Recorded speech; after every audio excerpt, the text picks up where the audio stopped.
I know that you just released, I think it was 215 million across Alberta, just for the extra pressures, and that's going to be distributed across Alberta. How does that work? How does that distribution work? And then how does this actually work as well from urban, rural? How did you disperse this money to give a good broad view of disbursement? Sure. Yeah. No, you're bang on. We announced in July an additional 250 million of an investment into our education system. That's being split two ways. First, a component of those dollars is going towards the purchasing of 100 modulars. There's some incredible space pressures across the province. You know, our population is booming. Our schools are really feeling the pressure as well. And so modulars can be built very, very quickly and delivered to sites very quickly as well. So it's a short-term, interim step to try and alleviate some of the pressure that we're seeing. So we, according to the contractor, we should have 100 new modulars ready to go by the end of this calendar year, by the end of December. The rest of the money is going to an increase in base rates. Okay. So every school division is going to see an increase to their rates.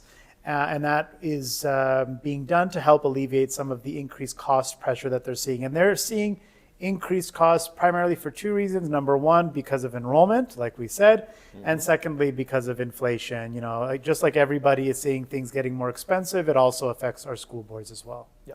So how does, like on the inflation side, on the school board side, how do we make sure that they're using money efficiently?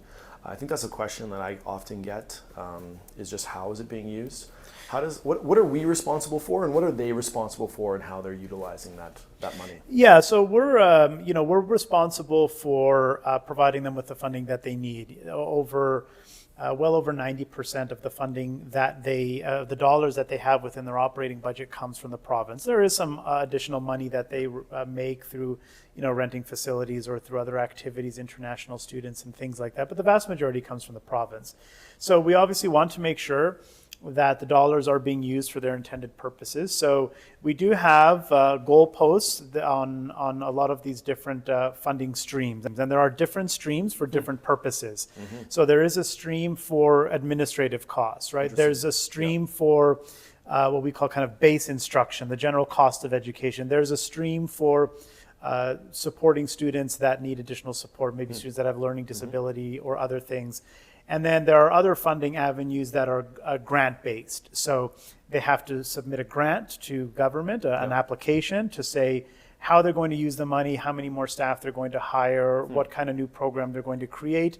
And then, of course, we release the funds based on their application. So we do try to make sure that there are some clear goalposts.